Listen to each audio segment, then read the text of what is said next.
Magandang araw, bagong Pilipinas. Narito ang Police News Express sa oras na ito.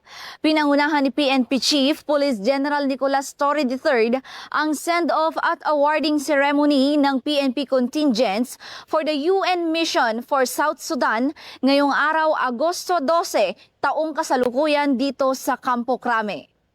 Sa nasabing seremonya, formal na ipinagkatiwala sa mga delegado ang kanilang mahalagang tungkulin bilang kinatawan ng bansa sa international na mismong pangkapayapaan.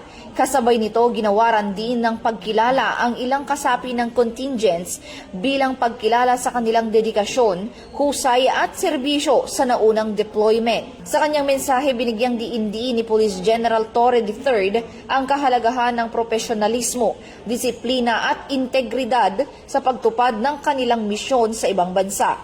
Dala ang dangal at pangalan ng pambansang pulisya at ng sambayanang Pilipino.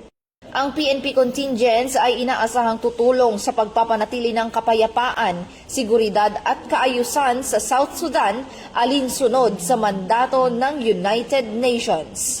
Kasamahan po namin sa Philippine National Police, isa lang po ang kung ano yung ginagawa natin as police officer sa Philippine National Police, yung pag-iimbestiga, paggagawa ng mga reports, yung mga basic po, yun lang po ang tandaan natin na alam ko po na kayang-kaya niya po maging United Nations Police. Bilang representante ng mga kababaihan po sa ating PNP contingent doon po sa ating United Nations Mission sa South Sudan, ako po ay nagpapasalamat sa ating organisasyon at kami po ay napili na pabilang po dito sa may papatala po sa South Sudan. Ay mga kababaihan po na kasama po natin dito ay sigurado pong magbibigay po ng tulong doon sa ating mga kasamahan din sa South Sudan.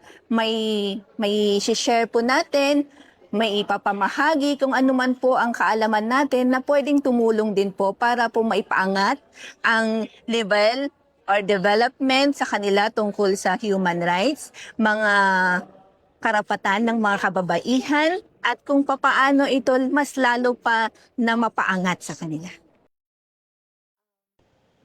Mula rito sa Campo Crame, ako ang inyong PNN correspondent, Patrolwoman Femari Octaviano, alagad ng batas, tagataguyod ng Balitang Pulis.